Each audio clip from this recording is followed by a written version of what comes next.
The olive harvest in the land of Israel begins in September and continues about 6 weeks until early December. On the biblical calendar, this places the olive harvest near or even after the Feast of Tabernacles. This is interesting because the Feast of Tabernacles is the feast at the end of the harvest. It, like the Feast of Unleavened Bread and the Feast of Weeks, is what is known as a pilgrimage feast. Look at Exodus 23:15 and 16. You shall keep the Feast of Unleavened Bread. You shall eat unleavened bread 7 days as I commanded you, at the time appointed in the month of Abib, for in it you came out of Egypt. None shall appear before me empty. And the Feast of Harvest, the first fruits of your labors, which you have sown in the field. And the Feast of Ingathering at the end of the year, when you have gathered in the fruit of your labors from the field. The Feast of Unleavened Bread begins the harvest season in the land of Israel with the barley crop. The Feast of Weeks continues it with the wheat crop, and it culminates with the fruit of the vines and trees at the Feast of Tabernacles.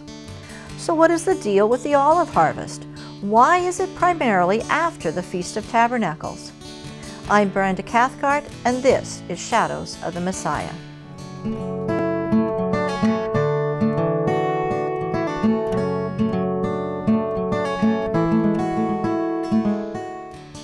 Let's look at the symbolic meaning of the olive tree and its crop. To start with, the word olive is the Hebrew word za'iv. It is related to the word za'ev, number 2099, which means brightness. This makes sense since when you consider one of the primary uses of olive oil is as a fuel for oil lamps, and particularly the temple menorah. In the Bible, the olive tree is used as a symbol representing the nation of Israel. Jeremiah 11:16. The Lord called your name, green olive tree, lovely and of good fruit. With the noise of a great tumult, he has kindled a fire on it, and its branches are broken. A green olive tree represents a righteous Israel. Yeshua called himself a green olive tree at his crucifixion, referring to his own death. Luke 23:28-31. But Jesus, turning to them, said, Daughters of Jerusalem, do not weep for me, but weep for yourselves and for your children. For indeed the days are coming in which they will say, Blessed are the barren, wombs that never bore, and breasts which never nursed. Then they will begin to say to the mountains, Fall on us, and to the hills, Cover us. For if they do these things in the green wood, what will be done in the dry? I mentioned earlier that one of the main uses of the olive crop is for fuel for lamps. The oil used for the menorah in the tabernacle had to be prepared in a specific way. It was to be beaten into a fine consistency. Exodus 27:20. And thou dost command the sons of Israel, and they bring unto thee pure beaten olive oil for the light, to cause the lamp to go up continually. Yeshua is, of course, the light of the world. When he comes to reign, there will be no need for light from the sun. The light of the Lamb will fill the earth. Revelation 21:23. The city had no need of the sun or of the moon to shine in it, for the glory of God illuminated it. The Lamb is its light. So the olive tree represents Israel, and the oil that comes from the olive represents the light of God that shines through Israel. Specifically, that light is Yeshua, the Messiah. The olive harvest is connected to the feast of the Lord through the pilgrimage feasts. Each of these 3 pilgrimage feasts are connected to a harvest. The first 2 are with the harvest of grain, the last with the harvest of vines and trees. All 3 of these harvests, the grain, the grape, and the olive, all speak of the Messiah. The presence of the blessing of these 3 crops describes the richness of the Messianic age. Jeremiah writes that when Israel is once again in the land and walking with God, they would receive the blessings of the grain, the wine, and the oil. Jeremiah 31:12. Therefore they shall come and sing in the height of Zion, streaming to the goodness of the Lord, for wheat and new wine and oil, for the young of the flock and the herd. Their souls shall be like a well-watered garden, and they shall sorrow no more at all. Grain is used to produce bread. It speaks of life. During the Feast of Unleavened Bread, Yeshua taught that a kernel of grain must fall to the earth and die to bring forth new grain. John 12:24. Most assuredly I say to you, unless a grain of wheat falls into the ground and dies, it remains alone, but if it dies, it produces much grain. The grape harvest is a harvest of judgment. This judgment can be good or bad. The grape harvest is the time of God's wrath, but it is also a time of celebration. Revelation 19:15. Now out of his mouth goes a sharp sword, that with it he should strike the nations, and he himself will rule them with a rod of iron. He himself treads the winepress of the fierceness and wrath of Almighty God. And in Proverbs 3:9 and 10, honor the Lord with your possessions and with the first fruits of all your increase, so your barns will be filled with plenty and your vats will overflow with new wine. So we see a progression. New life is given at the spring feast with Yeshua's death and resurrection. Judgment comes at his return at the Feast of Tabernacles. This is a time of joy for all who believe. What then follows? It is the olive harvest. To understand the significance of the olive harvest taking place mostly after the Feast of Tabernacles, we look at 3 signs Yeshua displayed as a testimony to his identity. The first sign is turning water into wine at a wedding celebration. John 2:7-9, and then verse 11. Jesus said to them, "Fill the water pots with water." And they filled them up to the brim. And he said to them, "Draw some out now and take it to the master of the feast." And they took it. When the master of the feast had tasted the water that was made wine, and did not know where it came from, but the servants who had drawn the water knew, the master of the feast called the bridegroom. This beginning of signs Jesus did in Cana of Galilee, and manifested his glory, and his disciples believed in him. The next sign that Yeshua gave was to heal the son of a nobleman. John 4:49-51 and verse 54. The nobleman said to him, "Sir, come down before my child dies." Jesus said to him, "Go your way, your son lives." So the man believed the word that Jesus spoke to him, and he went his way. And as he was now going down, his servants met him and told him, saying, "Your son lives." This again is the second sign Jesus did when he had come out of Judea into Galilee. The third sign is not labeled as such, but when we see the reaction of the people, we recognize it as the third sign. Yeshua multiplied the bread and the fish, feeding the 5,000. John 6:11 and 12. And Jesus took the loaves, and when he had given thanks, he distributed them to the disciples, and the disciples to those sitting down, and likewise of the fish, as much as they wanted. So when they were filled, he said to his disciples, "Gather up the fragments that remain, so that nothing is lost." The people's response after these signs was to try to make him king.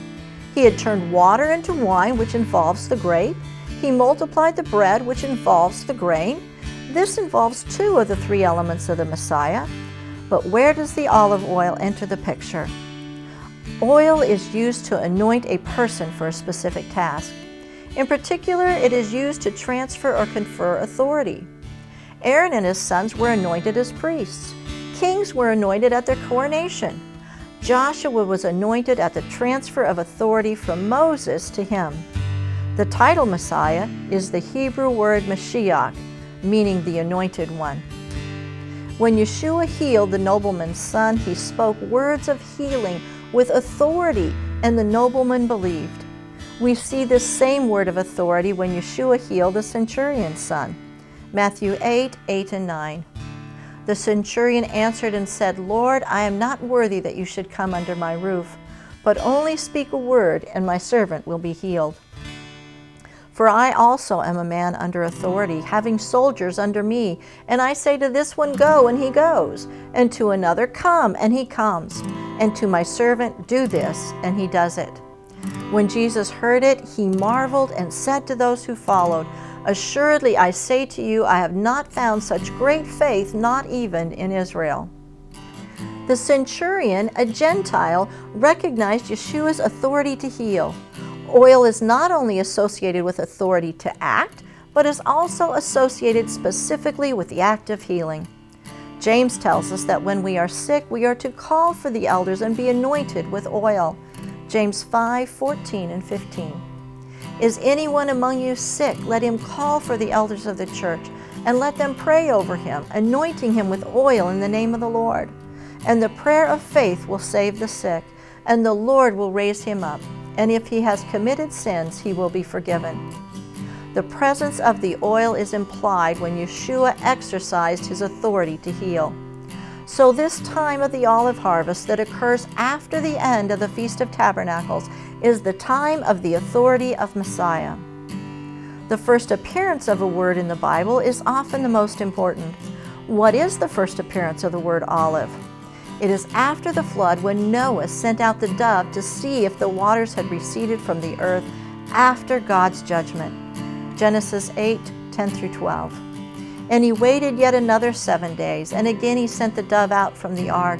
Then the dove came to him in the evening, and behold, a freshly plucked olive leaf was in her mouth. And Noah knew that the waters had receded from the earth. So he waited yet another 7 days, and sent out the dove, which did not return again to him any more. This was before God told the Israelites to renumber the months. So at this time in history, Tishri is the first month.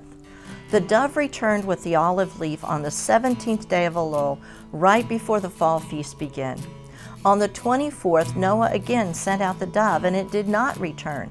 7 days later, on the 1st of Tishri, Noah removes the cover from the ark. It is the time of new life. Genesis 8:13. And it came to pass in the 601st year, in the first month, the first day of the month, that the waters were dried up from the earth. And Noah removed the covering of the ark and looked, and indeed the surface of the ground was dry. Tishri 1 is also the Feast of Trumpets, which kicks off the fall feast days, marking Yeshua's return. It is the time of Messiah. During these days, there is healing for the land and the people. Ezekiel writes of the water that flows from beneath the threshold of the temple. Look at Ezekiel 47:8-9. Then he said to me, "This water flows toward the eastern region, goes down into the valley, and enters the sea. When it reaches the sea, its waters are healed. And it shall be that every living thing that moves, wherever the rivers go, will live. There will be a very great multitude of fish, because these waters go there, for they will be healed, and everything will live wherever the river goes." Yeshua not only heals the land and the people when he returns, but he told his disciples that he provides the light. He is the light of life. John 8:12. Then Jesus spoke to them again, saying, "I am the light of the world. He who follows me shall not walk in darkness, but have the light of life." The prophet Isaiah speaks of a time when those who have been walking in darkness and shadow will see a great light. He speaks of rejoicing at the time of the harvest. Isaiah 9:2-4. The people who walked in darkness have seen a great light. Those who dwelt in the land of the shadow of death, upon them a light has shined. You have multiplied the nation and increased its joy. They rejoice before you according to the joy of harvest, as men rejoice when they divide the spoil. For you have broken the yoke of his burden and the staff of his shoulder, the rod of his oppressor, as in the days of Midian. It is not just the children of Israel who will join in the celebration at Yeshua's return, but the Gentiles and kings of the earth will go up to the Feast of Tabernacles. Isaiah 2:3. Many people shall come and say, "Come and let us go up to the mountain of the Lord, to the house of the God of Jacob. He will teach us his ways, and we shall walk in his paths. For out of Zion shall go forth the law and the word of the Lord from Jerusalem." And in Isaiah 60, verse 3, "The Gentiles shall come to your light, and kings to the brightness of your rising." The Feast of Hanukkah follows the Feast of Tabernacles and the completion of the olive harvest. Hanukkah is a reprise of Tabernacles, celebrating the rededication of the temple following the Maccabean revolt and the defeat of the army of Antiochus Epiphanes IV. The Jewish people observed the Feast of Tabernacles at this time because they were unable to do so at the time commanded by God. The dedication requires oil for the lights of the temple menorah. Thus, the lighted menorah has become the symbol of Hanukkah. The light of the world has come. Thanks for watching today. I'm Brenda Cathcart, and this is Shadows of the Messiah. Shalom and be blessed.